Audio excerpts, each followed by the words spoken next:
Selamat malam, salam menyan, salam ojo percoyo, menyaner semuanya. Jumpa kembali dengan saya Oming di kisah luar biasa Nuswantara melalui dongeng ARC, seri kayangannya Jowanta, episode 266 dengan judul Kakang Kawah Hadi Hari-Hari.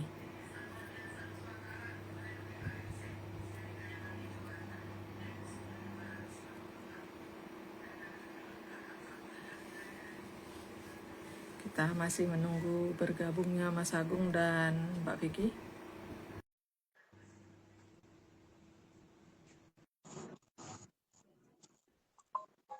Halo Mbak. Halo Mas. Wah, nggak bisa lihat Mas ini loh. Udah. Aku bisa ya? Aku bisa lihat. Kayaknya HP-nya Oming yang masalah deh Mas. Minta lem biru kayaknya Mas.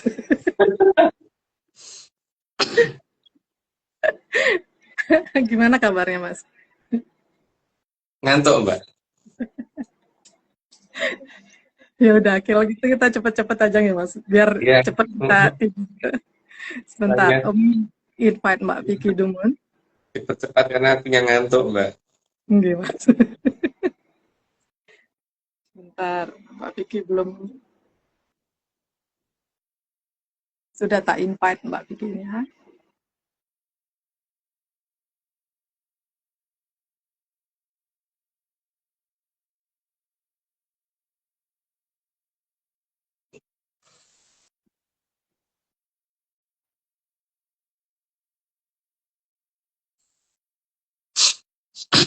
Mbak, Aku plus nggak kelihatan ya Mbak di situ. nggih loh Mas, sudah berapa Syukur kali nggak kelihatan kelihatan. sih. Nggak tahu, Mbak. Tapi apa namanya itu slide-nya kurang turun apa kurang kurang turun dikit slide-nya, tapi HP-nya kurang dinaikin dikit Mbak. Karena bagian kepalanya kepotong dikit di tempatku. Nggih Mas. Sebentar. Nah, gitu. Kita sambil nunggu Mbak Vicky juga nggih. Iya. Ini settingannya. Sebentar. Halo Mbak Vicky. Udah datang? Belum. Oh. Dan ini sudah tak invite Mbak Vicky. Tapi udah live apa ikut live belum? Kayaknya sudah Mas. Oh.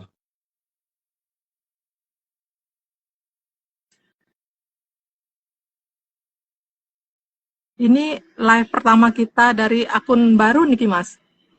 Iya. Makanya Belum nggak tahu nih nanti bisa berapa lama. itu. Saya belum tahu akan bisa bertahan berapa lama. Apakah bisa kayak biasanya atau lebih cepat nggak tahu ya. Iya. Ini Mbak Vicky belum ada hadir. Coba ditelepon Mbak. Oke.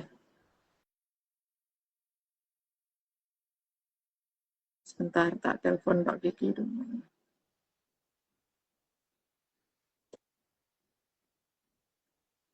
Oke. Katanya Mbak Vicky sudah minta join tapi belum berhasil. Oh, Mbak Vicky, Oming udah mencoba invite juga Mbak. nah ini Oke. udah masuk. Halo Mbak. Halo Mbak,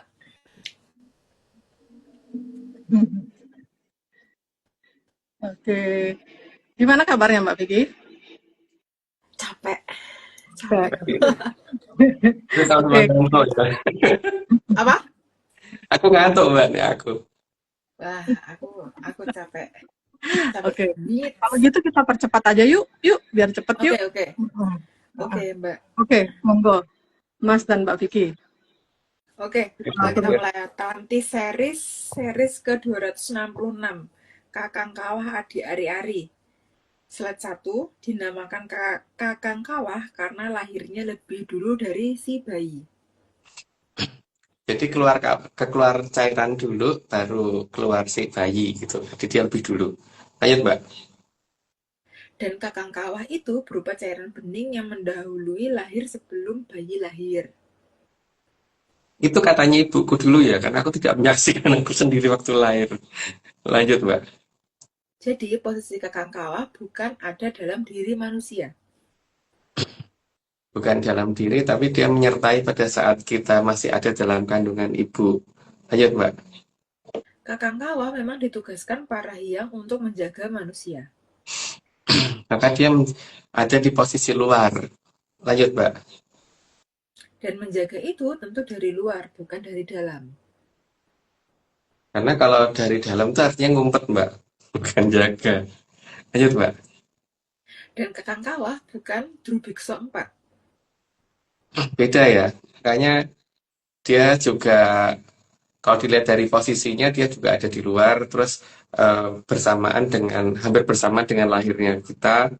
Dan bukan tiba-tiba ada gitu. Makanya kan kakak kawah di hari-hari, kok tiba-tiba ada yang nomor tiganya kok tiba-tiba nggak ada gitu kan. Lanjut, Mbak. Maka ada sebutan kakang kawah adi ari-ari, tapi baru 2 yang disebut. Tiba-tiba ada kata-kata 4 iya dan dannya 2 dan 5 lancar. Ya. Jadi kan nomor tiganya kemana gitu? Apakah nomor tiganya nggak ada? Kok tiba-tiba 1, 2, 4, terus 5? Ayo, Mbak. Tentu sangat aneh karena yang ketiga dilompati. Masalahnya yang ketiga dilompati dan yang keempat tuh ada bener nggak sih dari sejak lahir kita? Lanjut, Mbak. Karena kakang kawah ada di luar manusia, maka jika memberi nasihat sering tertutup oleh Drubiksa yang menutup Poncondrio dan yang menutup Kauroh. Karena dia seharusnya yang menghubungkan kita dengan jagat langgeng, tapi kan tertutup gara-gara ada yang 4. Lanjut, Mbak. Karena pemberitahuan dari kakang kawah berupa Kauroh. Jadi sesuatu hal yang kita mungkin tidak mengerti dan orang banyak juga tidak mengerti, tapi tiba-tiba tahu karena kauro artinya kan tekannya rawuh, jadi tekan tahu-tahu bisa. Lanjut, Mbak. Tugas utama kakang kawah itu untuk penyampai pesan dari jagat langgeng. Ya, cuman kalau dia ditutupi ya nggak ada gunanya juga. Lanjut, Mbak. Dan juga sebagai penyimpan pesan. Jadi kalau kita lupa dia ditanya sih. Lanjut, Mbak. 13 dalam bahasa kekinian sebagai storage data. Itu ya, bahasanya Mbak Omeng itu. Lanjut, Mbak. Dan sekali lagi kakang kawah ada di luar badan manusia. Karena tugas dia menjaga. Kalau di dalam kan artinya ngumpet, bukan jaga. Lanjut, Mbak. Dan kakang kawah itu juga bukan sukma sejati. Karena kalau semua sejati kan ada di dalam, bukan di luar. Lanjut, Mbak. Tapi tugasnya menjaga sukma sejati. Karena kalau semua sejati itu ada di luar, ya kayaknya orangnya berarti udah nggak hidup seharusnya. Lanjut, Mbak. Dan kakang kawah itu pemberian dari Sang Hyang Batara Panyarian. Padahal penyarikan tuh ada di bawahnya itu. Lanjut aja, Mbak. Maka tugasnya memang mencatat keseharian dari manusia. Jadi, tapi juga memperingatkan ya kalau ada sesuatu hal yang tidak benar. Lanjut, Mbak. Maka kakang kawah juga harus dijaga karena sifatnya yang sangat jujur. Jujurnya kelewatan dan hampir dapat kita bohong. Lanjut, Mbak. Sehingga jika ditanya pihak lain yang bisa melihatnya akan omong secara jujur. Makanya harus bisa diumpetin supaya tidak ketahuan orang rahasianya. Lanjut, Mbak. Tapi kakang kawah tidak punya kekuatan, maka memang tidak bisa digunakan untuk menangkal kekuatan asing yang bisa mengganggu jagat kecil. Makanya ketika jagat kecil dikuasai Drubeksa 4, dia tidak bisa, akan kesulitan mengadakan komunikasi dengan kita. Lanjut, Mbak. Tapi kakang kawah tidak punya kekuatan, maka memang tidak bisa digunakan untuk 22. Mbak. Karena tugasnya hanya sebagai storage data dan tempat transfer data. Ya, seperti itu kayak ya gitu deh. Lanjut, Mbak. Jadi yang dimaksud menjaga itu agar kalau ada berita dari kayangan bisa membantu mengingat data dari kayangan. Karena kalau ada perintah yang sangat panjang itu supaya paling tidak ada yang membantu mengingat kira-kira. Karena kalau kemampuan kita mengingat cuman berapa ya, mungkin 10% atau 20%, berarti kan 90% bisa dibantu sama dia. Lanjut, Pak. Namun, bila data biasa, maka kakang kawah kurang mampu menyimpan. Oh, dianggap nggak penting maksudnya. Lanjut, Pak. Jadi, penjagaannya sebatas peringatan. Jadi sebatas eh, memberitahu dan mengingatkan. Lanjut, Pak. Namun, jika bisa mendengarkan suara alam, baru bisa mendengarkan peringatan kakang kawah. Ya, tapi masalahnya yaitu kalau sudah tertutup ya memang sangat sulit. Lanjut, Pak. Jadi, agar bisa mendengarkan kakang kawah, harus bisa menidurkan atau menyingkirkan drubikso yang menutupi telinga dan kaulo. Ya, tapi kalau bisa nidurkannya ya. Lanjut, Pak. Dan upaya itu ada dalam diri manusia, bukan malah meminta kakang kawah yang membuka. Ya, tidak mungkin karena dia posisinya ada di luar, bukan dalam diri soalnya. Lanjut, Pak. Karena kakang kawah tidak berwenang atas jagat kecil. Dia tahu tugasnya, jadi tahu menangnya sampai batas mana. Lanjut, Pak. Maka sejak lahir duluan sudah berada di luar badan manusia. Jadi dia ada di luar, bukan dalam diri manusia. Ya karena sudah 30, aku disclaimer dulu. Semua ini cuma dongeng, jadi kalau nggak percaya ya nggak apa-apa. Tapi kalau percaya jangan percaya. Karena ini semua cuma dongeng, jadi jangan dipercaya. Dan menyanus tolong memahami arti ojo percaya. Jangan dibalik. Gitu. Lanjut, Mbak. Oke, disclaimer tambahan ARC. Atlantis Research Center bukan filsafat, bukan simbol atau perguruan. ARC tidak pernah membuat grup atau komunitas apapun, termasuk WhatsApp, Telegram, atau media sosial lainnya. Yang kedua, kegiatan ritual, riset atau penelitian atau ekspedisi tanpa kehadiran Mas Agung Bimo Sudjoyo dan saya tidak bisa mengatasnamakan Atlantis Research Center. Yang ketiga, Kopdar tanpa dihadiri oleh Mas Agung Bimo Sudjoyo saja atau saya saja atau Mas Agung Bimo Sudjoyo dan saya bukan Kopdar resmi Atlantis Research Center. Monggo, Mbak. Oke, Mbak. Mas, kita hari ini ada 9+1 video disclaimer. Ya kalau gitu 433, Mbak. Dibalik, Mas, didikitin, Mas, yang depan, Mas. Oh ya udah 343, Mbak. Oke. Kita mulai dari ini. Cuma dongeng. Kalau mau nggak percaya, tidak apa-apa. Kalau mau percaya, ada percaya. Salam menyanyi.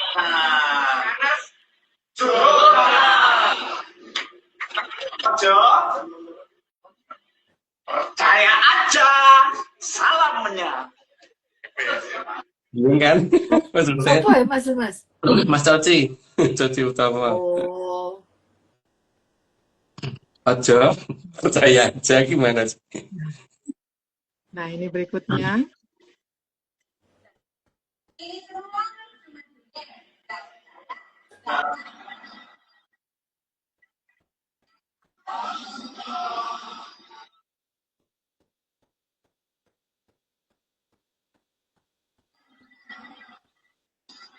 Nggak denger suaranya. Nggak kedengeran ya? Iya. Jadi ulangi bentar, Mbak. Oke. Ini semua cuma nggak percaya, nggak percaya, ya.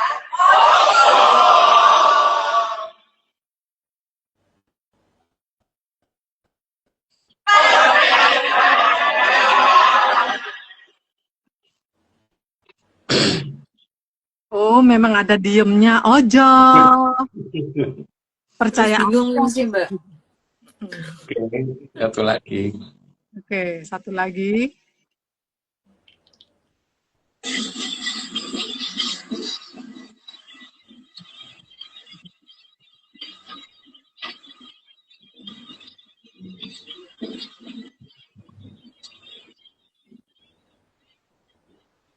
Terhadap kata-kata ojo dipercaya.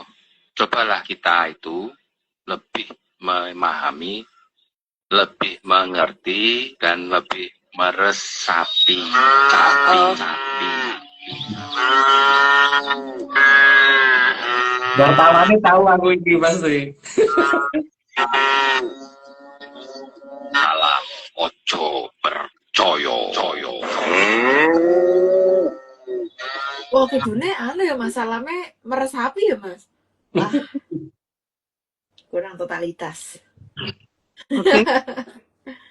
Sudah 3. Monggo, Mas. Ya, mungkin aku cerita nggak banyak ya, karena aku agak ngantuk, Mbak.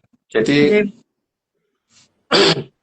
dulu kan ketika yang Puger atau Amangkurat I sedang berkuasa, atau Amangkurat Agung sedang berkuasa, itu kan adiknya ada yang Mary kan, Mbak, yang paling bungsu, bukan paling bungsu deh, yang paling bungsu Pangeran Anom itu justru nurut sih sama beliau. Sehingga waktu itu dia kan ditugaskan untuk menjadi Adipati Kulon gitu kan. Posisinya berarti ada di Barat Berantas gitu. Tapi dia kan kemudian tujuan diadakan di Barat Berantas itu untuk menguasai Batavia ya Mbak ya. Batavianya kan ada di sono, di barat ya. Jadi antara Serang, Merak sampai ke Labuan gitu. Posisi Batavia ada di sana. Jadi bukan di Jakarta waktu itu. Nah, beliau itu waktu ditugaskan ini kepencot sama anaknya si Peter Sukun itu, Mbak. Sehingga akhirnya dia berbalik arah nyerang Balilo sama kakaknya sendiri. Yang pertama dia lakukan adalah mengadu antara Tumenggung Baurekso dan Dipati Ukur waktu itu. Dua-duanya nggak salah tuh Mbak, Dipati Ukur sama Tumenggung Baurekso, tapi yang salah ya si Admiral ini ya. Admiral ini, dan dialah yang ini waktu itu kemudian ngojojoi Kapten Tek untuk menguasai Jakarta, maksudnya gitu. Jadi si Kapten Tek dia kan merasa bahwa persenjataan dia lebih bagus daripada Mataram waktu itu, sehingga dia berani. Tapi dia lupa bahwa ada kekuatan yang tidak dimiliki oleh negara sana gitu loh, yang tidak dimengerti dan tidak dimiliki oleh negara sana. Sehingga posisinya waktu itu akhirnya kan Kapten Tek mau maju. Tapi sebenarnya ketika pas Amangkurat Admiral itu mengadakan kudeta, itu sebenarnya sempat diberitahu oleh Amangkurat Agung bahwa ya sudah, kalau kamu memang pengen jatahmu ya kono ini sebelah kulon, ini kan batasnya gitu. Batasnya itu dinamakan daerah Tangerang. Terus ada batas yang tidak boleh kamu langgar, yaitu adalah daerah batas Tapal Merah gitu. Kalau sekarang ngomongin garis abang gitu loh Mbak, butuh hijau ya Mbak, bukan hijau merah soalnya. Posisi Tapal Merah itu posisi tepat di tengah Suraya Berantas Mbak itu. Jadi waktu itu Berantas penutupan sudah mulai dari selatan ke utara itu sudah mulai ketutup, dan tinggal dari Tapal Merah itu ke utara gitu. Sehingga di sini asal yang tidak dilanggar maka tidak akan diapa-apain gitu ya. Nah, Amangkurat Admiral tahu bahwa dia kalau melanggar pasti akan kalah waktu perang. Maka kemudian dia ngojok-joki Kapten Tek tadi gitu loh Mbak, untuk dia yang maju ke sana gitu. Pada awalnya sama Amangkurat Agung dibiarin Mbak, itu Kapten Tek dan membawa pasukan ke situ karena dipikir ora bakal menang mereka kalau tanding sama Mataram gitu. Tapi karena lama-kelamaan pasukannya Kapten Tek makin banyak dan makin mengganggu di wilayah sana, dan yang dikhawatirkan ada bangunan bekas dari salah satu pelabuhan yang dimiliki oleh Majapahit, walaupun itu bukan bangunan utama, bangunan miniatur, yaitu bangunan yang dikatakan Sastrowulan. Makanya orang nyebutnya bukan kota Batavia Mbak, tapi kota tua. Harusnya kan nyebutnya kota Batavia dong, ini nyebutnya kota tua. Sehingga di sini eh, terpaksa putra angkatnya si Pakubono I disuruh untuk maju. Nah, waktu itu Kapten Tek mengira tidak akan kalah karena dia menggunakan baju besi kan. Bahkan ditembakin nggak apa-apa, tapi ternyata peleret tembus, Mbak. Sehingga ya itu habis Kapten Tek. Untuk cerita berikutnya kan sudah tak ceritakan minggu lalu, Mbak. Cuman urut-urutan ininya kan mungkin belum. Karena akunya ngantuk dan mungkin pada bosen, jadi mungkin segini dulu, Mbak, ceritanya. Oke, Mas. Matur nuwun udah berkenan cerita. Nah, sekarang Komeng mau ini nanya Mbak Vicky. Mbak Vicky mau nanya sama Mas sekarang atau nanti atau gimana? Sekarang karena habis tanya aku mau tidur, aku izin ya Mas. Nanti tolong ya Mbak Oming diterusin 31. Aku soalnya apa tidur kurang banget. Oke, Oke. monggo Mbak. Pertanyaan yang pertama Mas.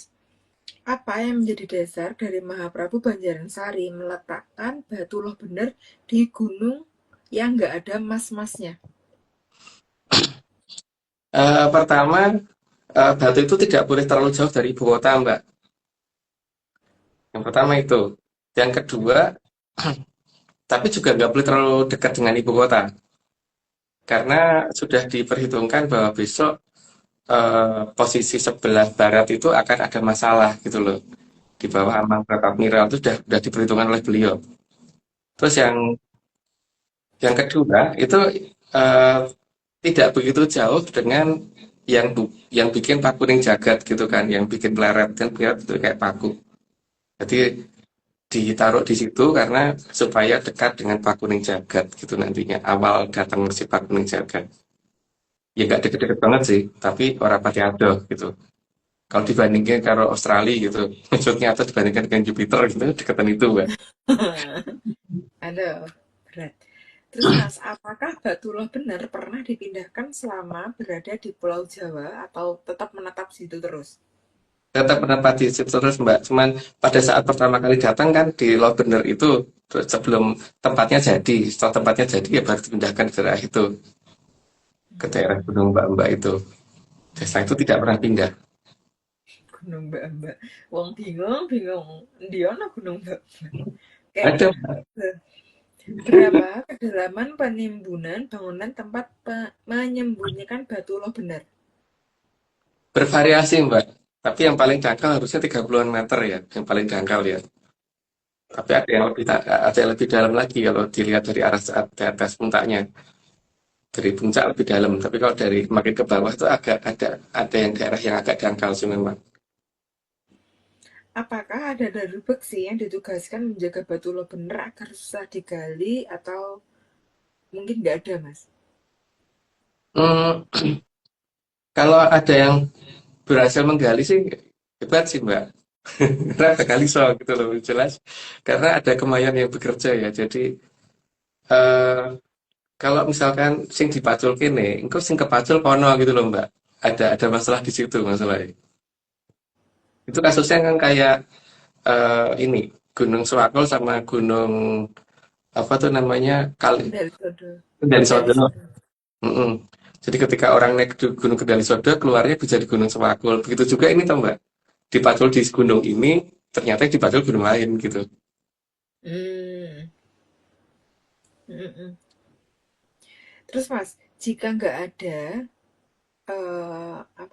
ada mas-mas, hanya sebutan, apa sebenarnya nama bangunan untuk menyimpan batu loh bener Mas? Losarang Mbak. Karena loh itu kan batu, tempat bersarangnya batu kan. Cuma Hmm. bangunnya bangunan losarang. Makanya ketika materialnya masih ditumpuk, belum dijadikan bangunan kan, ditumpuk dulu dalam satu wilayah, yaitu dinamakan losarang gitu kan. Dan bentuk miniaturnya ada di selatannya losarang. Jadi kan ada maketnya dulu Mbak. Bentuknya kayak gini loh gitu. Nanti bentuknya seperti itu gitu. Jadi penasaran. Selatannya? Selatannya selatannya losarang. Selatan mungkin mungkin selatan agak barat dikit apa ya? Selatan barat losarang dikit. Kalau dari Gunung Mbak ya berarti utara timur gitu. Hmm.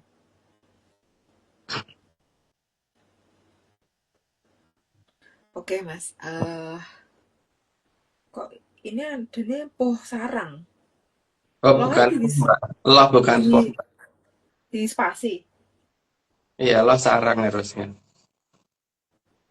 Bisa dispasi, bisa enggak, kan tergantung yang nulis pengennya piye gitu. Sakarepe sing nulis. Ini bukan P ya, mungkin salah ketik kalau P. Indramayu, Mas. Selatan Indramayu. Oke. Kalau Pasarang kan ada di daerah Gunung Wilis, Mbak. Itu kan untuk mengecoh supaya enggak ketahuan kalau ada losarang di situ gitu kan. Tapi tetap aja nama losarang yang asli nggak bisa hilang gitu, Mbak. Oke, aku nggak terlalu connect aku, Mas. Aku sempat aku siar-siar. Oke. Oke, Mas. Eh, maaf sekali ya tidak bisa sampai selesai. Aku tidur dulu.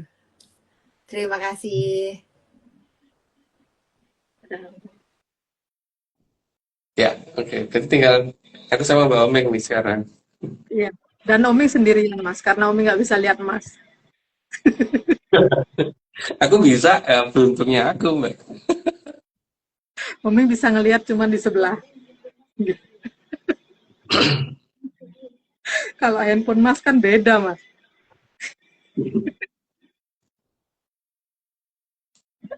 Oke. Kalau Kenton kita lanjut aja ke slide nih, Mas, biar cepet nih. Iya. Oke. Taruh balik dulu layarnya. Perlu disetting lagi kayaknya. Ya, karena tadi bertiga jadi berdua beda ya susunan. Settingannya berubah lagi. Oke.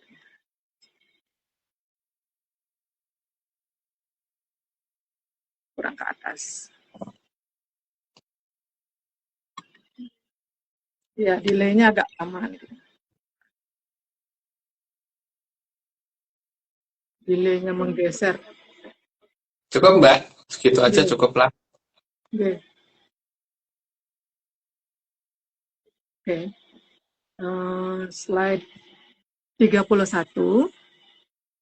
Jadi kalau membuka sarana itu bukan minta tolong kakang kawah. Ya, karena penutup ada dalam diri sementara dia ada di luar. Jadi nggak bisa. Lanjut, Mbak. Slide 32. Jadi, kalau dikatakan kakang kawah itu bisa membuka tabir alam raya, maka itu pasti bukan kakang kawah. Ya, kalau posisinya di luar gimana? Bisa ikut serta, tapi nggak bisa kan? Lanjut, Mbak. Slide 33. Maka alam raya yang dibuka juga pasti bukan alam raya jagat langgeng. Kalau jagat langgeng itu kan sifatnya tak terbatas. Jadi kalau misalkan menerima sesuatu perintah, pasti perintahnya jadi seolah-olah mengada-ada karena terbatas, bukan tidak terbatas. Yang pertama itu. Terus yang kedua, kalau berhubungan dengan tulisan dan sebagainya, nanti jawabannya adalah durung wancine. Biasanya kan gitu. Ada 5 raita kontak, tapi ngomongnya durung wancine. Lanjut, Mbak. 34. Maka kontak dengan Sangyang Toto Winanci tidak akan bisa dilakukan. Ya sangat gak mungkin kalau seperti itu. Tapi kalau merasa bisa ya nggak apa-apa, tapi jelas nggak bisa. Lanjut, Mbak. Slide 35. Slide 35. Tapi kontak dengan seolah-olah Sangyang yang lebih gampang disebut Sangyang-Sangyangan saja yang bisa dihubungi. Karena kalau yang itu yang dihubungi itu lebih gampang, tapi juga penjelasannya nggak akan detail. Makanya banyak kalau ditanya pasti nanti jatuhnya adalah durung wancine. Lanjut, Mbak. 36. Karena bagaimanapun kakang kawah tidak akan diizinkan oleh para hyang untuk mengintervensi ke dalam jagat alit. Dan dia tahu persis tugasnya apa dan tidak akan melanggar tugas itu. Lanjut, Mbak. 37. Karena suksma sejati itu bukan kakang kawah. Nah, jelas beda wujud. Lanjut, Mbak. 38. Sedangkan Adi Ari-Ari itu lahir setelah bayi lahir. Jadi tetap beda lagi ya ini. Lanjut, Mbak. 39, dan tugasnya juga bukan berada di dalam jagat kecil. Kalau di dalam jalan kecil kan dia ada di dalam, tapi kan di luar. Lanjut, Mbak. Slide 40, tadi ari-ari juga ada di luar jagat kecil. Itu udah dijelasin, dari lanjut aja, Mbak. 41, maka sangat salah kalau dikatakan adi ari-ari ada di dalam diri manusia.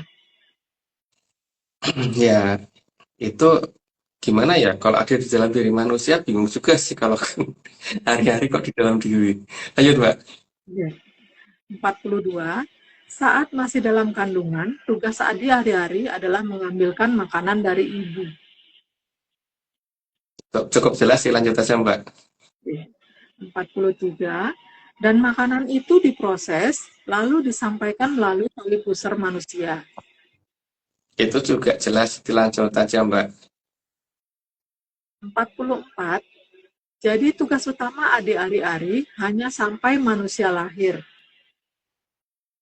Jadi bukan kemudian waktu hidup tetap aja kita bawa itu, berarti ada saatnya harus berpisah. Lanjut, Mbak. Slide 45, dan setelah lahir tugasnya menjaga dari luar. Ya, menjaga dari luar. Makanya nggak mungkin ari-ari dimasukkan ke dalam badan lagi gitu. Lanjut, Mbak. 46, dan namanya adi itu seharusnya dijaga. Karena dia posisinya lebih muda. Lanjut, Mbak. 47, karena sangat aneh kalau ada adi yang menjaga. Ya, mungkin kadang ada, tapi ya mungkin jarang. Lanjut, Mbak. 48, karena di alam raya ini yang tua menjaga yang muda, bukan sebaliknya. Seharusnya begitu. Tapi kalau ada yang muda menjaga yang tua, ya mungkin kalau ada ya mungkin pada posisi yang salah satu mungkin tidak. Ya, mungkin kurang seton, kurang saat atau ya. Kalau nggak kurang seton, mungkin kurang Mbak, sekuintal. Lanjut, Mbak. 49, meskipun ada kalanya yang muda juga menjaga yang lebih tua. Memang ada, terutama ketika mungkin yang tua sedang sakit gitu, mungkin yang muda juga bisa saatnya menjaga. Lanjut, Mbak. Slide 50, namun yang muda itu menjaga yang tua biasanya di usia lanjut. Atau kalau sedang sakit. Lanjut, Mbak. 51, di mana manusia mulai kekurangan kemampuan dalam bertahan hidup. Karena ada 4 yang memberi beban kepada dia. Lanjut, Mbak. 52, maka di posisi ini yang muda menjaga yang tua. Ya, karena pada posisi itu memang yang tua sudah tidak sanggup. Lanjut, Mbak. Mas, kalau yang di leluhur berarti tetap karena di sana muda semuanya, tetap yang tua menjaga yang muda nggak, Mas? Tapi kan mereka ada posisi di lebih tua daripada kita, Mbak. Walaupun mereka wujudnya muda. Iya, Mas. Slide 53, maka tugas adi ari-ari adalah nanti menjemput saat akan kembali ke jagat langgeng. Ya, tapi kalau misalkan bisa ketemu ya, lanjut, Mbak. 54, jadi bukan saat hidup digunakan untuk senjata. Dan namanya adik kan bukan untuk senjata, bukan untuk diadu. Lanjut, Mbak. 55, Ada suaranya, Mbak. karena adi ari-ari bukan senjata. Nah, ya itu, adik itu bukan senjata dan bukan bahan aduan. Jadi jangan diadu. Lanjut, Mbak. 56, dan tugasnya memang selesai setelah manusia lahir dan baru bertugas lagi saat akan kembali ke kayangan. Jadi waktu tugasnya memang tidak setiap hari ngikutin dan dia bukan untuk diadu, yang penting itu. Lanjut, Mbak. 57, Seperti tugasnya saat akan lahir di Arjopodo, maka begitu juga tugasnya saat manusia akan lahir di jagat langgeng. Jadi dapat dikatakan memberi jalan apa namanya itu sebagai awalan lah untuk masuk ke sana. Lanjut, Mbak. Slide 58. Jadi, selama manusia ada di jagat langgeng, bukan tanggung jawab dari Adi Ari-Ari. Karena memang Adi itu bukan bertanggung jawab atas kita, karena dia namanya Adi itu kan justru yang harusnya kita jaga, bukan malah bertanggung jawab atas kita. Ayo, Mbak. 59. Namun Adi Ari-Ari bisa dimintai tolong, karena Adi Ari-Ari setelah manusia lahir dan 40 hari berikutnya akan kembali ke tayangan. Mungkin udah jelas, berarti lanjut aja, Mbak. Oke. Slide 60, dan di sana menunggu waktu untuk menjemput kembali. Dan dia tahu kapan waktunya. Jadi nanti kalau udah waktunya dia pasti akan turun. Begitu, karena sudah 60, aku disclaimer dulu. Semua ini cuma dongeng, jadi kalau nggak percaya nggak apa-apa. Tapi kalau percaya jangan percaya. Karena dongeng itu bukan untuk dipercaya. Jadi tolong dipahami supaya jangan percaya. Oke, lanjut, Mbak. Disclaimer tambahan, Atlantis Research Center bukan filsafat, bukan simbol atau perguruan. ARC tidak pernah membuat grup atau komunitas apapun, termasuk WhatsApp, Telegram, atau media sosial lainnya. Kegiatan ritual, riset, penelitian, atau ekspedisi tanpa kehadiran Mas Agung Bimo Sutejo dan Mbak Vicky Ananda tidak bisa mengatasnamakan Atlantis Research Center. Kopdar, tanpa dihadiri Mas Agung Bimo Sutejo saja atau Mbak Vicky Ananda saja, atau Mas Agung Bimo Sutejo dan Mbak Vicky Ananda, bukan kopdar resmi Atlantis Research Center. Oke. Nah, sekarang ada disclaimer 4, Mbak. Oke. Mas.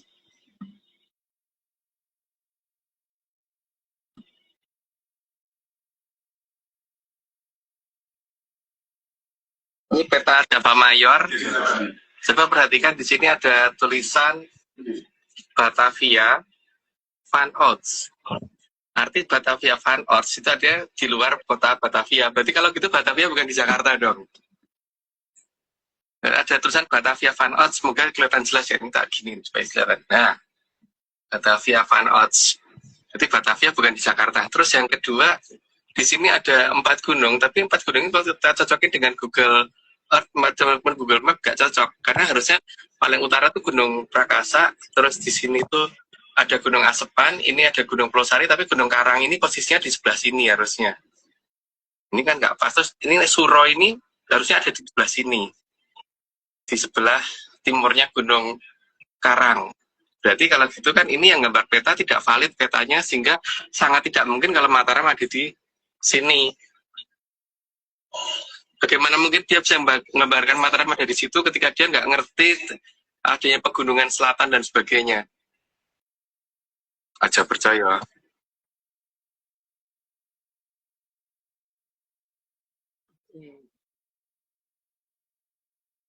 Mau dilanjut atau Mas mau komentar dulu, Mas? Itu nama Batavia Van Ots itu bisa dicari terjemahin dalam Google Translate ya, baik mau ataupun AI, semuanya kan sama bahwa artinya di luar Batavia. Berarti kalau di luar Batavia itu ada di situ, berarti Batavianya bukan di situ dong. Gitu ya. Yeah. Jadi kalau itu harusnya kalau dia dinamakan Batavia Van Ots, kalau memang Batavia ini di situ, jadi dinamakan Batavia Van Ots itu harusnya yang di Serang atau di Labuan atau di daerah Merak gitu ya. Tapi kan dinamakan Batavia Van Ots kok malah Jakarta, berarti kan Jakarta bukan Batavia. Gitu, Mbak? Iya, Mas. Kita saksikan dulu disclaimer berikutnya nggak, Mas? Ya. Ini penjelasan 3 peta. By Mbak Etika. Jadi kita sedang memperhatikan peta yang dibuat pada tahun 1530 dengan nama Partai Incognita de Jawa. Di sini ada gambar keraton. Di sampingnya ada banyak gunung ya, tapi di sini ada keraton yang namanya Belimbuan. Yang dicurigai ini berada di wilayah Banyuwangi KW. Kemudian di peta yang kedua itu dibuat pada tahun 1549 perkiraannya. Ini kira-kira pembuatannya 1549. Dalam artinya Partai Inkognita dari Jawa juga. Di sini kita perhatikan ada namanya Belimbuan juga yang dicurigai berada di Banyuwangi KW. Ada keraton, namun sebelumnya ada dua gunung. Digambarkan berbeda ya. Digambarkan berbeda. Ya, berbeda juga dengan peta yang pertama tadi, tanpa gunung, di sini ada gunung. Ya. Kemudian pada tahun 1726 yang nama petanya Mare Lancido. Di sini perhatikan juga ada namanya Belembuan tanpa gunung, tetapi ada gambar keraton juga. Di sini kita bisa menyimpulkan lepas dari gunung-gunung tadi, ada satu keraton yang konsisten ada di setiap negara.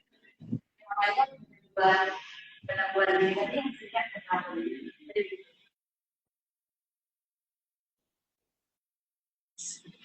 Ya Mbak, itu berarti di daerah Banyuwangi itu seharusnya ada keraton Mbak.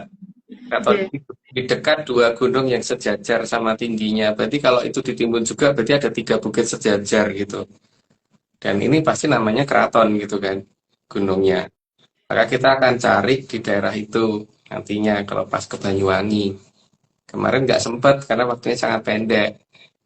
Dan Banyuwangi itu berarti dulu namanya Balembuan, bukan Banyuwangi dulunya. Makanya Mbak Etika ngomong Banyuwangi KW gitu. Oke. Gitu Mbak, lanjut. Iya Mas. Mungkin nggak 3 gunung nih yang keratonnya nih ada berasap nih Mas? Ada yang harusnya yang paling timur Mbak keratonnya. Karena sesuai di peta seperti itu gitu. Oh, oke. Maksudnya yang berasap sekarang itu? Oh enggak, beda Mbak. Enggak. Oh, iya Mas. Kita lanjut lagi ke disclaimer berikutnya. Jadi berasaan dengerin kuliah dari Mbak Etika. Ini yang berikutnya. Let me tell you, try to tell you the map. There are 3 maps here, and the first map is made by Portuguese in 150 and 30, and we call it as a Partai Inkognita Jawa. Okay, pay attention here. There is Belembuan. There is a village in Belembuan, and in the map of Java, there is a big river, and we call it as a Brantas River. And there are 2 Mataron here. You can see that there are 2 Mataron here and Jepara. Okay, and now we come to the second map. What the mountain is this? Yeah, there is a mountain in Jepara. We call it as Muria Mountain. But in this place? But in this place, there is no picture of Muria Mountain. Okay, and we come to the second map. The map is made by Portuguese in 150 and 49. We call it as a Partai Inkognita Jawa. Okay, pay attention here. There is a Belembuan. In this map, there are 2 mountains, twin mountains, and then beside of mountain, there is a village. Okay, there are 2 mountains, or we call it as a twin mountain, and then beside of mountain, there is a village. And it's different with the first map. The first map, there is no mountain in Belembuan, but from the second map, there are 2 mountains here. Okay, next we come to the third map. The third map is made by Dutch in 107 and 26, or we call it as a Marlanchido. Okay, pay attention for the Lambuan. Lambuan here. There is no mountain, just but it's so village. So what the conclusion here? We can conclude that from this map, even though there are a different picture of mountain, but they consistently show the village. So it means that in Java island, there is a village, and we don't know what is this. Okay. Okay. How about this river? And the river, okay, from the second picture, there is Brantas River, here there is Brantas River, but for the third Brantas River is Disappear. yeah. How about the Muria Mountain in Muria maps? Jepara. Yeah. Muria Mountain in Jepara. Sorry. In this. Jepara, yeah. From the second Maps. map, there is no. Disappear, yeah. Jepara Mountain. Yes. Okay. How about the third map? And from the third map, Jepara. This is. Okay. And the third map is also there is no Jepara Mountain. Okay. Okay. Okay. So all of you please. Ini cuma dongeng Ojo Percaya.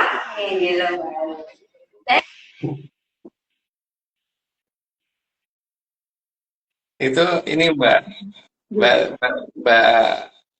Etika itu menegaskan bahwa ada loh keraton di daerah Banyuwangi, dan Banyuwangi itu dulu namanya Balembuan gitu ya. Yang ditegaskan Mbak Etika seperti itu. Dan keraton itu di baratnya ada 2 gunung yang sama tingginya dengan keraton tersebut gitu, entah itu gunung atau bukit gitu ya. Tapi yang jelas itu bangunan itu ada dan kemungkinan besar itu ditimbun, karena kalau tidak ditimbun tidak ada bekas bekas keraton yang dirusak atau apa itu nggak ada. Berarti satu-satunya kemungkinan cuma ditimbun. Dan lucunya bukit yang kembar gitu di sana ada 3 bukan 2. Yang 2 kan berarti sesuai yang digambarkan di peta pertama tadi, Mbak. Berarti yang ketiga yang paling kanan ini yang kita curigai, dan kebetulan namanya juga Gunung Keraton yang sebelah paling kanan. Dan dari situ sering kedengaran suara gamelan dan sebagainya gitu. Gitu, Mbak. Oke. Kita lanjutkan yang berikutnya ya, Mas. Masih tentang peta.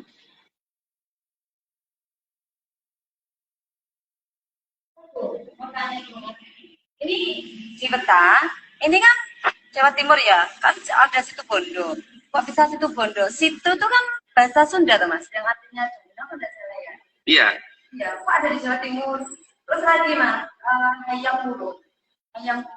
Itu hayam itu kan dari bahasa Sunda juga Bang, yang namanya ayam. Tapi kok ada di Jawa Timur? Nah, jangan-jangan ini Mas, coba itu ada di Jakarta Mas. Ini cuma dongeng.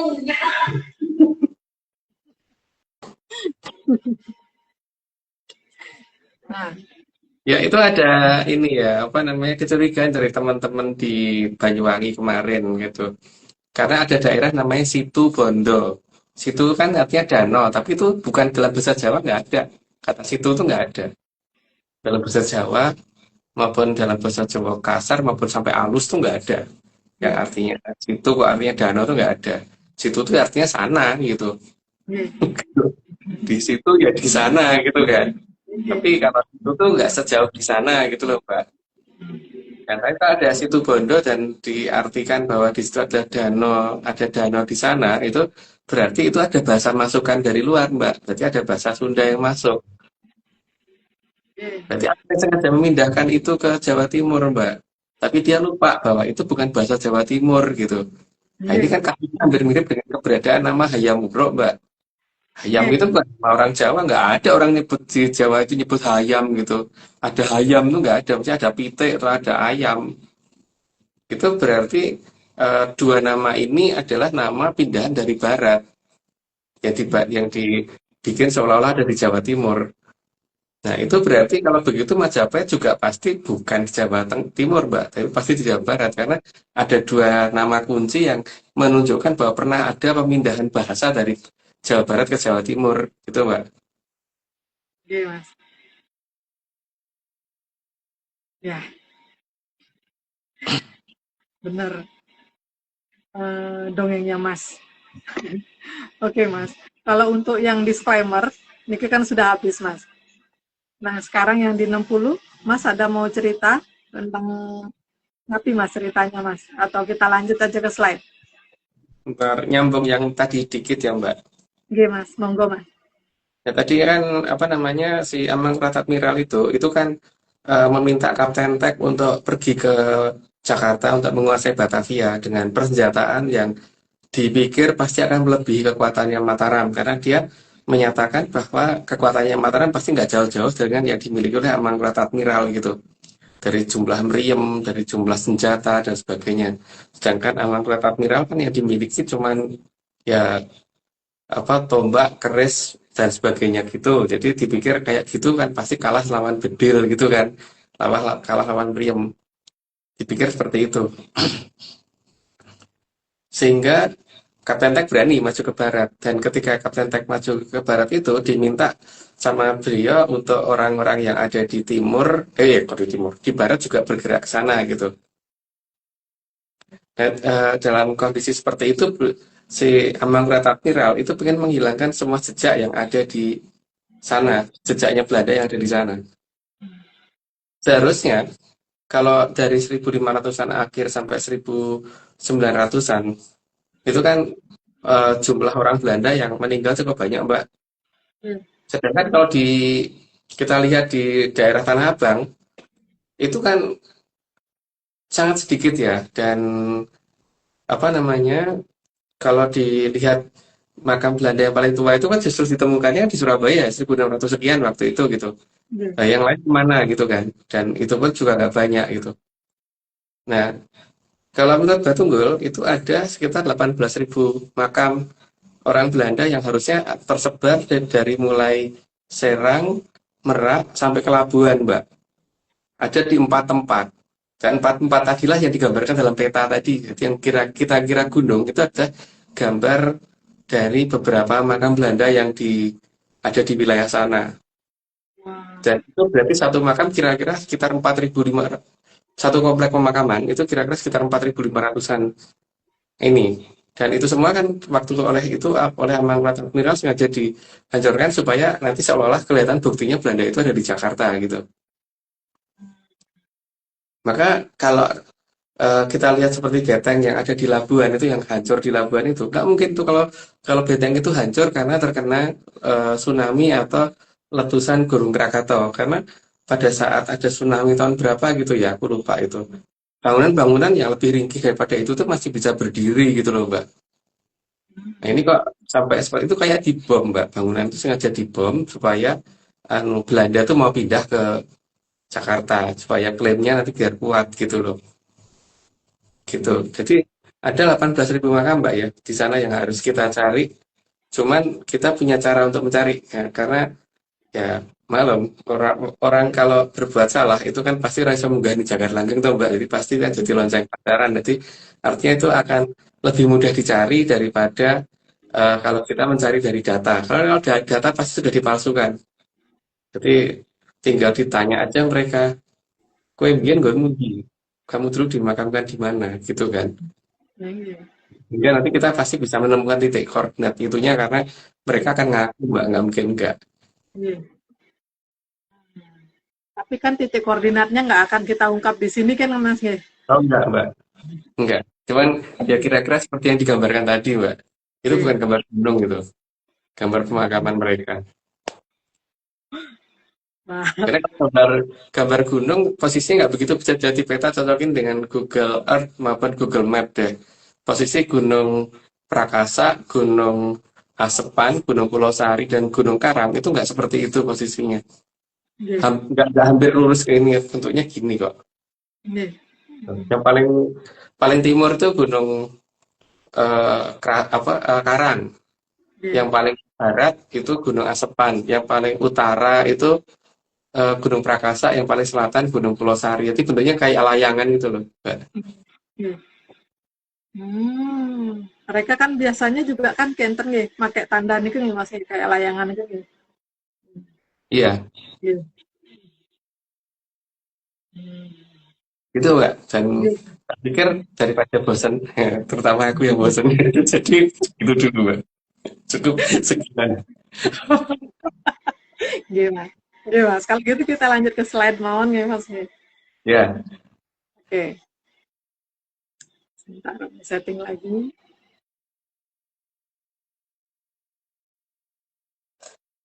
Slide sambil tak setting sambil tak baca. Udah pas ya gambarnya. Slide 61. Jadi, tugas sehari-hari agar manusia tidak menunggu, agar bisa kembali ke jagat langgeng. ya, tapi kalau bisa berhubungan ya, tapi kalau kayak aku ya mungkin bingung kali. Lanjut Mbak. Slide 62. Dan agar tidak salah dalam menuju jagat langgeng. Ya, karena pasti akan ada banyak jebakan dan supaya salah jalan gitu. Lanjut Mbak. Oh, dia juga yang akan ikut bantu ya Mas ya, bukannya Poro Dangyang ya Mas ya? Kalau dan yang tuh jelas bantu Mbak, tapi tugas Hmm. utamanya ada di dia kan. Oh, ya Mas. Tapi gini loh Mbak, masalahnya. Hmm. Kita pergi dari Jakarta ke Surabaya aja belokannya banyak banget loh Mbak. Kalau nggak Oke. punya peta ya nggak bisa ini. Setelah dia mapnya atau Mbak. Oh, iya Mas. Iya. Makanya zaman dulu banyak orang yang bisa kembali sendiri itu kan karena menggunakan itu. Tapi kalau yang nggak bisa butuh ganyang tuh Mbak di sini. Ah, iya Mas. Danyangnya yang akan bantu. Gitu. Oke. Kita lanjut ya Mas. Oke. Oke. Slide 63. Namun saat manusia masih ada di jagat gede bukan tanggung jawabnya. Yang namanya adik kan memang tidak bertanggung jawab atas kehidupan kita Mbak. Lanjut Mbak. Slide 64. Karena Adi-Ari itu milik dari Sang Yang Betara Yama Dipati. Yang jelas gini loh Mbak. Kalau kita pergi jauh terus kita pulang, biasanya adik kita itu justru yang ngarep-ngarep banget gitu kan Mbak. Oh, Yang iya kalau Mas. kita di dekat sudah kelihatan itu yang lari duluan, itu bukan orang tua biasanya Mbak, malah adik kita toh. Oke. Iya toh. Kalau yang punya adik loh, kalau nggak punya adik ya mungkin anu, beda nasib. Kalau orang apa namanya yang punya adik lihat aja kalau misalkan habis pergi jauh gitu terus dikabari apa mau pulang itu mesti ditunggu-tunggu di depan pintu Mbak. Begitu kelihatan kitanya turun dari kendaraan umum atau apa itu yang pertama kali lari pasti adik. Hmm. Iya Mas. Lucu sekali. Kita lanjut berikutnya ya Mas. Sebentar. Ya. Kalau yang Betara Yama Dipati, oh ya nanti dijelaskan. Nggak jadi Umi nanya Mas. Slide 64, slide 65. Sang Yang Yama Dipati itu adalah putra dari Sang Yang Betara Ismoyo. Ya, Betara Ismoyo kan berarti Kilurah Semar. Lanjut Mbak. Kan beda berarti kan Sang Yang yang dikatakan Betara Yama dan Yama Dipati ini kan beda nih Mas. Salah satu aku nggak kenal Mbak. Aku kenalnya Yama Dipati gitu. Karena berdasarkan dongeng kenalnya Mbak. Nggih. Slide 66. Tugas beliau adalah untuk menjemput manusia yang sudah berakhir tugasnya dalam Hamemayu Hayuning Bawono. Jadi bukan bunuh orang ya. Bukan mengakhiri hidup orang secara paksa. Tapi yang memang sudah ini terus jemput gitu loh Mbak. Jemput ya. Jadi bukan orang sedang hidup dia cabut nyawanya, tidak. Jadi bukan dewa pencabut nyawa. Gitu. Sangat berbeda berarti dengan dongeng yang di sebelah nih Mas. Yang dongeng beneran. Loh, yang kita yang dongeng Mbak. Sebenarnya. Karena mungkin bukan dongeng, kalau kita dongeng Mbak. Slide 67. Jadi tugasnya agar manusia tidak tetap berada di jagat gede ketika sudah berakhir tugasnya. Supaya karena jagat gede nanti buat yang masih ada izin terbit kan, nanti yang sudah nggak punya izin terbit biar balik gitu. Ayo Mbak. 68. Atau dengan kata lain agar tidak jadi lonceng pacaran. Nah, gawat Mbak kalau seperti itu. Akan terikat di arcopodo tanpa ngerti batas waktunya kalau seperti itu. Lanjut Mbak. Oke. Slide 69. Tapi kalau dijemput dan menolak karena salam menyanar semuanya, ini lanjutan dari episode 266 Kakang Kawah Adi Ari-Ari. Sekarang langsung kita menuju ke slide 70. Slide 70 karena sebentar ya. Sebentar.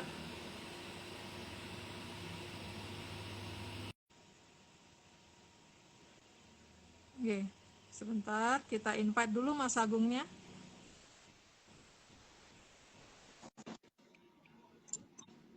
Halo Mbak. Halo Mas.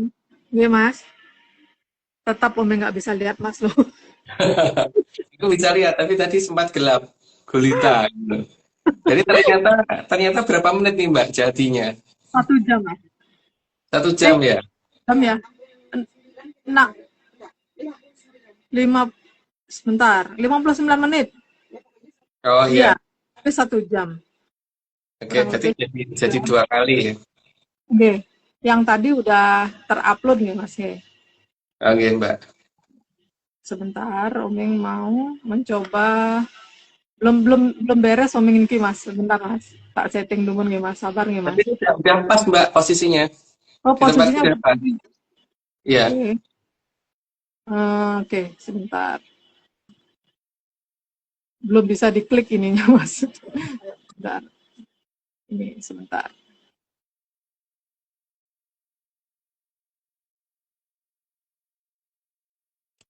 Oke. Ulangi lagi.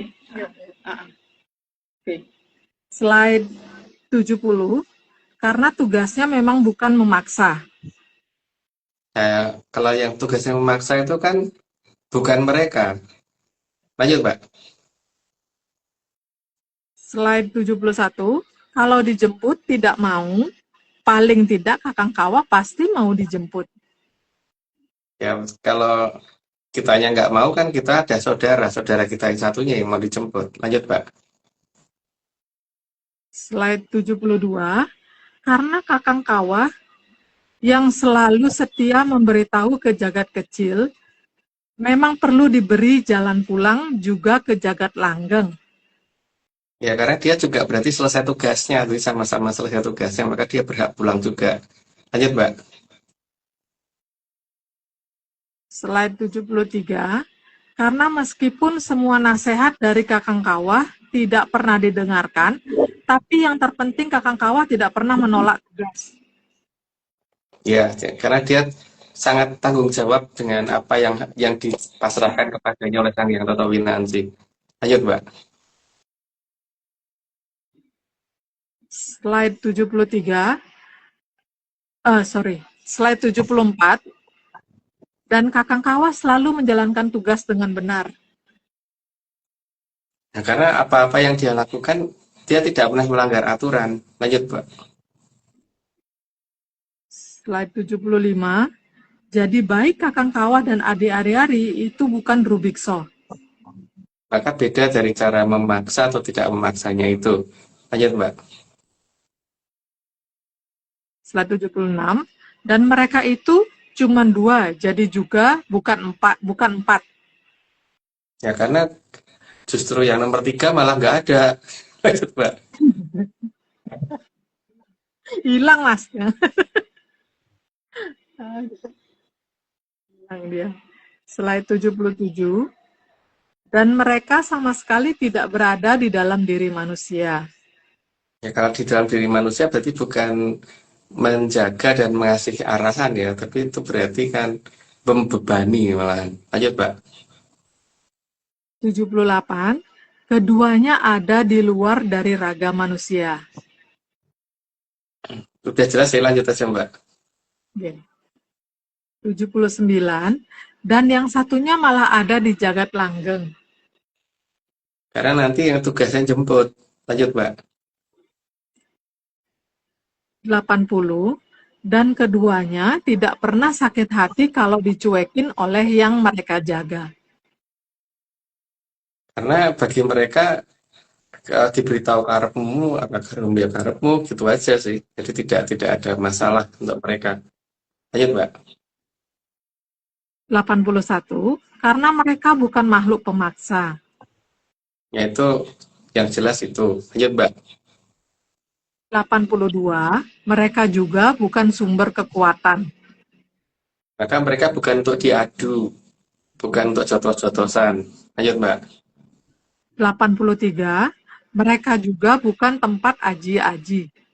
Karena itu saudara itu kan bukan untuk dipakai gebuk-gebukan. Lanjut, Mbak. 84, mereka juga tidak berwenang membuka Poncondrio. Karena posisi mereka ada di luar, bukan di dalam. Lanjut, Mbak. 85, mereka juga tidak boleh mengintervensi manusia. Karena tugas mereka bukan mengintervensi, mereka hanya memberitahu, mereka juga bukan tahu. Lanjut, Mbak. 86, sehingga mereka bukan bagian dari kesaktian. Karena memang itu bukan untuk diadu. Lanjut, Mbak. 87, jadi kebal senjata ataupun apa itu bukan karena kakang kawah dan adi ari-ari. Karena memang mereka bukan tameng. Lanjut, Mbak. Dan tugas, sebentar, masih tidak mau diklik. Oke. Dan tugas dari keduanya ada yang mengatur dari kayangan. Jadi mereka ada yang diikuti, jadi ada yang memberi perintah mereka, jadi mereka bukan semaunya sendiri. Lanjut, Mbak. Oke. 89, kakang kawah kalau tidak didengar kadang juga menjauh. Menjauh itu bukan karena mutung, tapi ngapain ngomong kalau memang nggak didengar? Kan berarti nggak dibutuhin. Lanjut, Mbak. 90, dan kalau kakang kawah menjauh, maka biasanya adik ari-ari akan datang. Ya karena merasa bahwa kakaknya yang satu pergi, ya dia kasihan sama kakaknya yang satunya gitu, yang harusnya dijaga sama kakak yang sulung gitu. Ya karena itu udah 90, aku disclaimer dulu.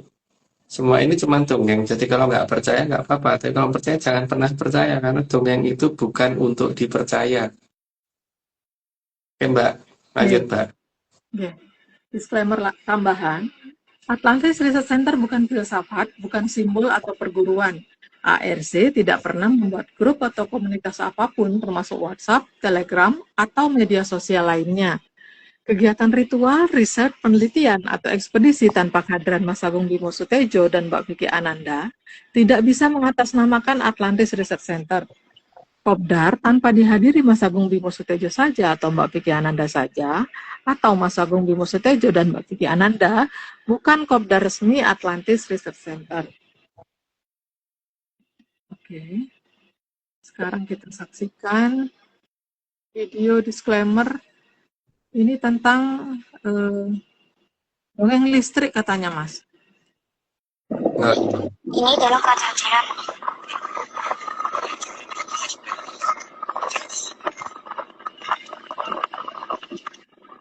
Kita mulai melakukan pengecasan jam 21.47 hari Kamis. Pengecasan dimulai pada pukul 21.48. Indikator berwarna merah. Kita tunggu berapa jam kemudian. Ini jam 6.50 Jumat 13. Kondisi sudah jauh, sudah penuh, sudah full pengecasan. Dari keterangan di atas atau kejadian di atas, bahwasannya kalau mau mengecas, kalau sudah berindikasi ada chargingnya itu minimal 8 jam, maksimal 12 jam. Nah, di atas itu sudah sekitar 8 jam lebih, sedikit itu sudah full, tidak sampai 12 jam. Nah, itu konangannya saya.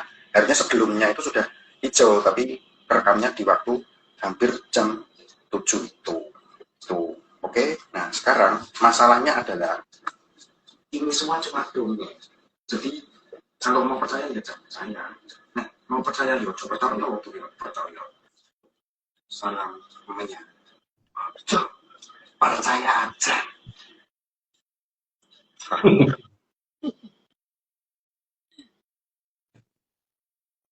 Itu Mas David kan menggunakan motor listriknya untuk ngetes apa bukan nguji sih apa namanya kan dia merasakan mengecasnya lebih cepat tapi eh, daya jangkau kendaraannya yang tadinya lebih pendek sekarang jadi lebih jauh gitu loh Mbak. Hmm. Kan kalau baterainya solar berarti kan kalau ngecasnya lebih cepat berarti baterainya cepat habis gitu kan. Ini nggak lebih lama gitu. Jadi ya jangan pada terkejut. Karena itu termasuk dalam tanda-tanda zaman yang ke-13, yang ke-14 aku juga belum tahu. Karena aku belum beli tahu. Saya tadi makanya tempe bukan tahu Mbak. Gitu. Iya, Mas. Oke. Oke, kita lanjutkan video disclaimer berikutnya nggih, Mas? Nggih.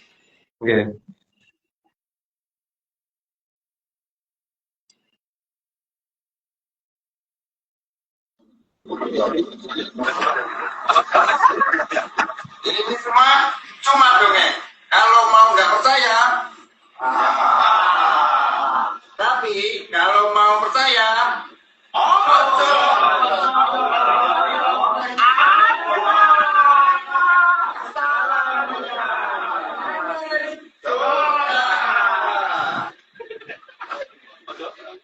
ojo percaya aja. Salamnya.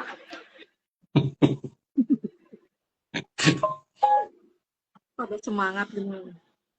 Kopdar yang kemarin nggih, Mas? Nggih. Ya di Jogja itu. Nggih. Ini video terakhir dari Ngawi.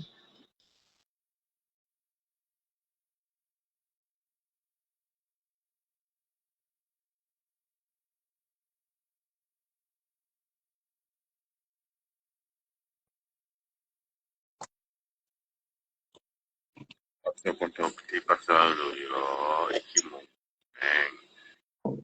Iki mung dongeng, aja padha dipercaya. Ngeyel wae, ora usah percaya. Yo apa percaya kuwi? Lah wong dongeng kok dipercaya. Apa maneh percaya kowe negeri dongeng. Yo ora usah percaya. Ngeyel wae.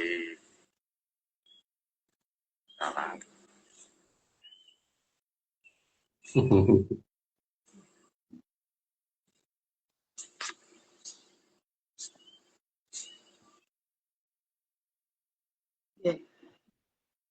Sampun, Mas. Oke. Mas, kalau yang 90 niki Mas ada yang mau ini nggak disampaikan nggak, Mas? Enggak Mbak. Karena bosan Mbak. Udah bosan. Ini mau balik kamera tapi masih susah, Mas. Berubah bentuk posisinya lagi. Oke. Pak Jo, ada mau ditanya sebelum? Oke, Openg aja. Openg mau nanya nih, Mas. Kalau tentang yang masih dengan pembabarannya Mas tadi itu tentang kalau Kenten Mas apa ada upaya nih dari Amangkurat Admiral itu untuk menguasai Gunung Mbak-Mbak nih ke Mas? Ada Mbak, makanya ada hampir terjadi perang itu, tapi akhirnya Mangkurat Agung mengalah, tapi kan Mangkurat Admiral nggak bisa mencari akhirnya. Sehingga ada daerah namanya tempat Badasing Poro Pangeran itu Mbak. Tapi mungkin apa namanya kayak tempat adu debat dan roda yel-yelan di situ kan. Akhirnya karena marah betul sama Mangkurat Agung getak gitu, akhirnya dia mundur karena getaknya beliau juga membawa kekuatan, jadi tidak asal mau gitu loh. Mas, tapi kan Admiral itu kan bukannya gelar angkatan laut nih Mas nih. Apa dia tuh sadar nih Mas nih, si Amangkurat Admiral nih kalau dia dikatakan Admiral gitu. Terus apa mungkin dia itu berada di daerahnya, biasanya karena itu angkatan laut kan harusnya berarti kan nggak logis ya Mas ya, kalau dia tuh posisinya tuh nggak nggak di daerah yang ada laut-lautnya atau ada angkatan lautnya kan Mas? Ya, memang dia Admiral adalah gelar angkatan laut, mungkin sekitar hampir sama dengan jenderal gitu ya, atau laksamana gitu kalau di kita zaman sekarang gitu Mbak. Iya. Dia emang nggak punya armada banyak Mbak, karena armadanya yang punya Belanda, karena dia nggak punya. Maka Oh, dia menggunakan kapal Belanda untuk mempengaruhi wilayah lain, jadi lewat laut. Maka kemudian kalau ada wilayah lain yang terpengaruh, aku nggak mau nyebut nanti nggak jadi masalah apa ya, suara gitu, suara gitu. Itu jadi mending rata perlu tak sebut ke karena iya. ada beberapa wilayah yang kemudian dia pengaruhi tapi melembang lewat laut gitu. Makanya Hmm. dia admiral karena itu, Mbak. Tapi jadi ya itu bukan kapalnya dia, kapal nyileh gitu. Makanya cuma satu yang dipakai. Oh. Tapi eh, kalau di versi leluhur itu memang ada Mas nih gelar-gelar kayak Kenten Mas. Sejenis itu Mas. Cuman kan pasti beda bahasanya gitu. Ada Mbak, tapi tidak untuk dibicarakan di sini gitu. Iya. Ada. Zaman waktu Mataram itu kan ada di bawah Mangkunegoro itu yang jadi angkatan lautnya, panglimanya gitu.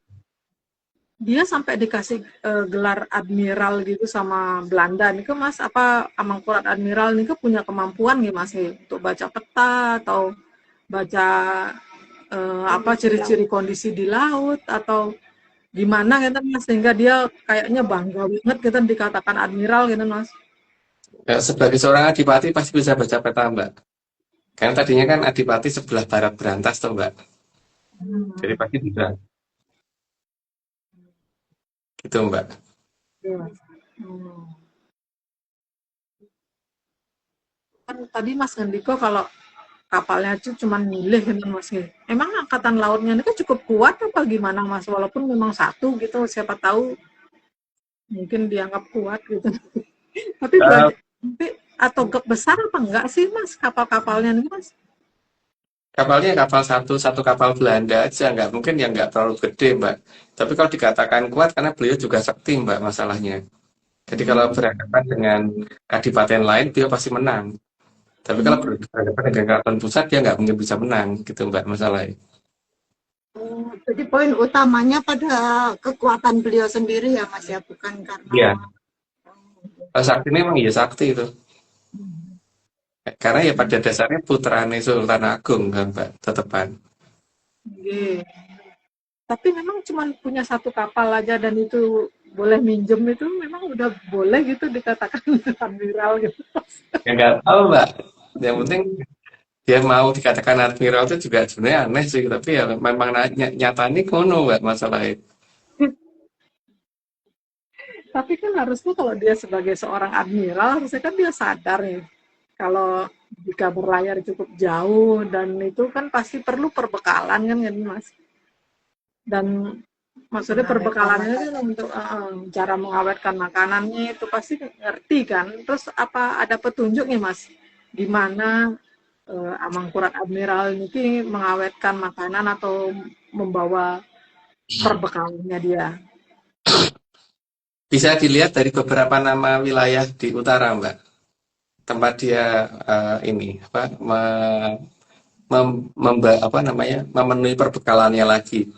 Cuman kalau disebut nanti tidak jadi suara Mbak. Gitu, suara. suara suara Iya, iya. suara. Kalau Umi sih kayaknya Ya, enggak ya. enggak Maju ada melanjutkan pertanyaan Oming Mas. Apa apa cara pemurni apa ada gitu apa bagaimana gitu cara pemurnian air laut untuk kru kapal zaman dulu gitu Mas atau malah memang sudah ada yang menyediakan semua kebutuhan untuk yang para pelaut itu Mas. Kalau dikatakan teknologinya ada sih pasti ada Mbak. Cuman waktu itu tidak dimiliki oleh si Amangkurat Admiral. Jadi dia ngambil perbekalan di tempat-tempat yang jadi pemberhentiannya itu, yang jadi suplai tempat suplai makannya itu, dan kelihatan dari beberapa namanya sih, gitu Mbak. Ini kan beberapa kali live ini kan Mas membahas tentang tentang mendongengkan gitu, tentang gambar peta dan beberapa peta dan beberapa lukisan juga. Nah, dan beberapa peta dan lukisan yang bisa diakses saat ini, mungkin ada yang selain yang sudah Mas paparkan itu, apa itu menjelaskan posisi dan bentang alam yang ada dalam gambar itu cukup jelas. Maksudnya gini, apa itu digambar oleh orang yang melihat sendiri atau malah nggak pernah melihat sama sekali, Mas? Ada dua jenis, Mbak. Ada yang justru nggak pernah datang ke Batavia, tapi dia menggambar. Makanya bentang alam yang dia gambarkan jadi beda banget. Itu yang pertama. Yang kedua, dia dengar-dengar. Dengar-dengar terus mencoba gambar. Maka bentuk gunungnya juga tidak tepat gitu. Karena gunung gede itu justru agak melebar gitu kan, karena gede Pangrango jadi satu. Sementara Gunung Salak itu kehilangan sepertiga tingginya. Digambarkannya dua-duanya kayak stratovolcano begitu. Itu berarti kan dia pasti nggak pernah ke Batavia, cuma gambar karena disuruh dan diceritain ya. Jadi bukan cuma tiga ya. Mungkin yang ketiga, Mbak. Yang ketiga itu dia bener-bener datang tapi malah raiso gambar. Gitu, Mbak. Bingung aja berarti, Mas. Makanya semua gambar yang ditunjukkan tentang Batavia tidak match semua, Mbak. Kalau itu terus mengatasnamakan di Jakarta itu tidak match gitu loh. Nggak nyambung satu sama lain juga nggak kelihatan ini ya, Mas. Runutannya juga nggak ada gitu nih, Mas. Iya, nggak runutnya. Jadi seperti bentuk perbukitan yang mereka gambarkan katanya di Jakarta justru malah itu kelihatan di Merak gitu kan, Mbak, jadinya. Yang kan ada betek dan sebagainya, justru itu malah kelihatan di Labuan gitu kan. Gitu, Mbak, masalahnya. Emang banyak masalah. Masalahnya banyak. Sementara itu Dan nggak ada yang ngeh kan sebelum ini dibabar sama Mas. ya. Tapi kan salam ojo percaya ya, Mas. Iya. Nggih, matur nuwun, Mas. Selamat malam, lanjut. Slide Iya, aja. Iya. Pasin lagi dulu.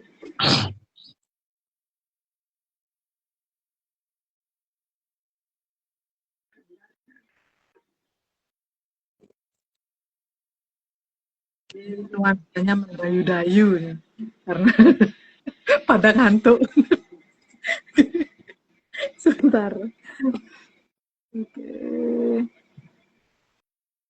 Masih kurang ke atas.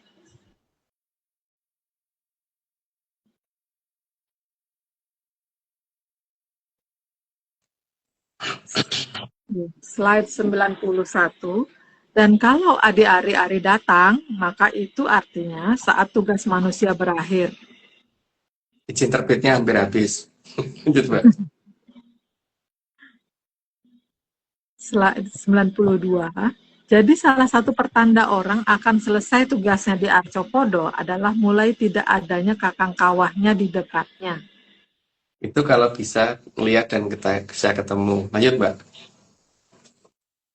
93. Jarak kakang kawah paling jauh biasanya 10 meter atau kurang.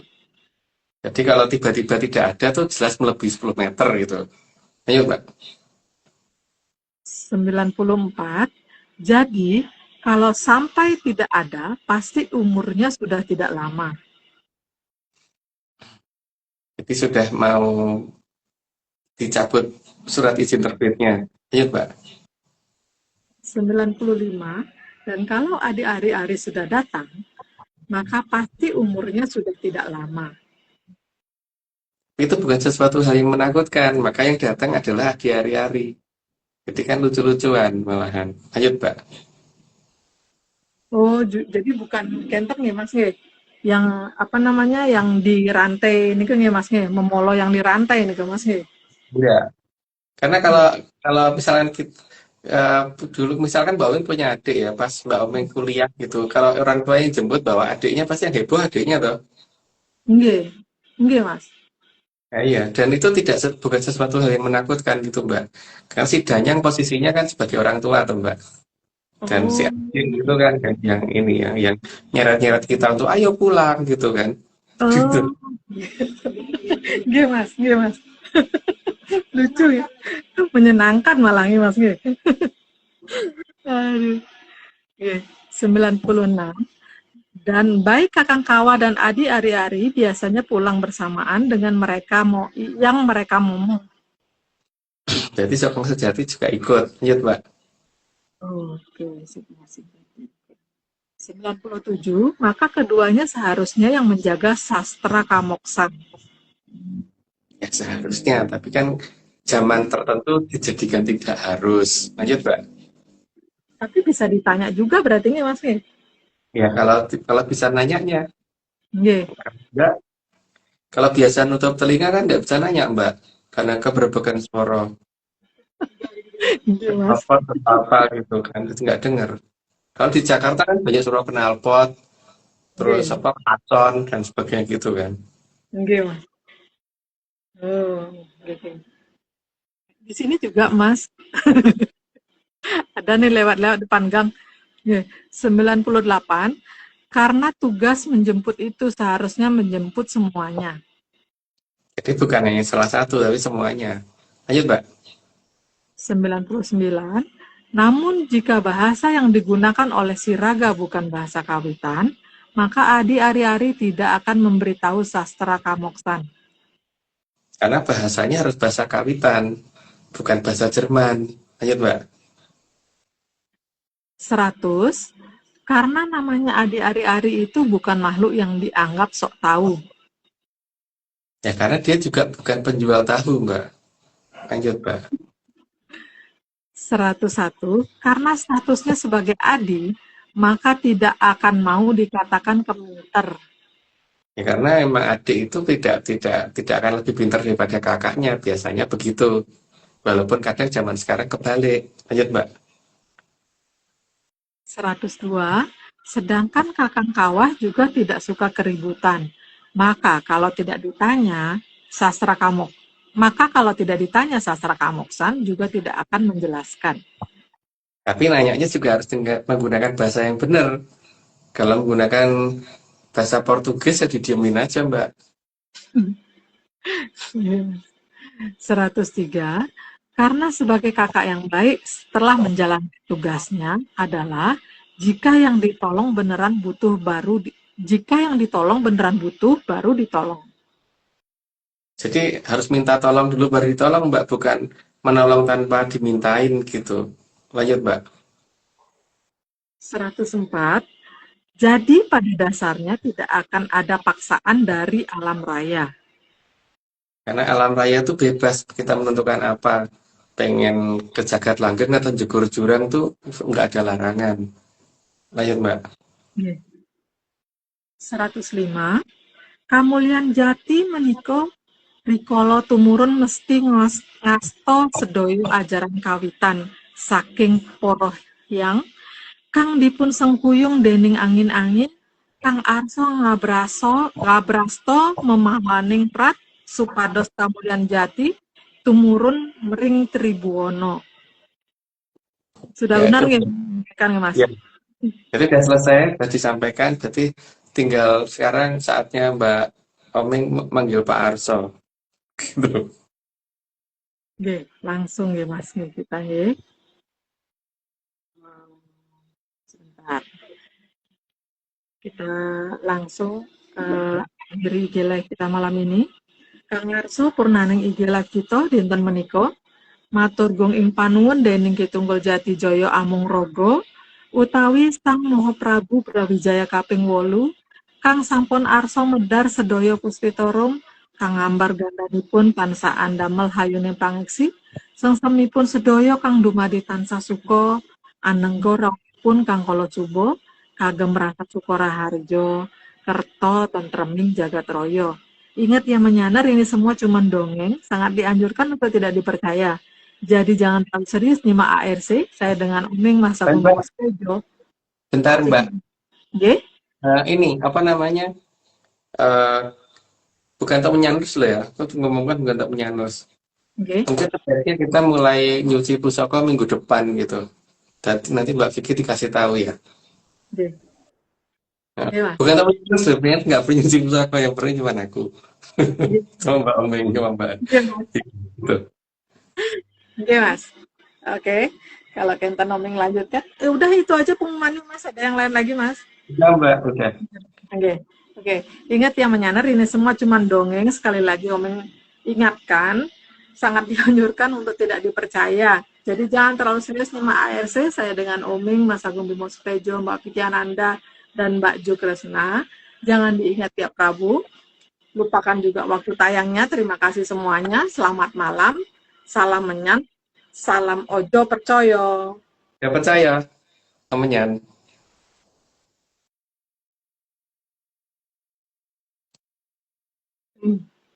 Gimana ini caranya?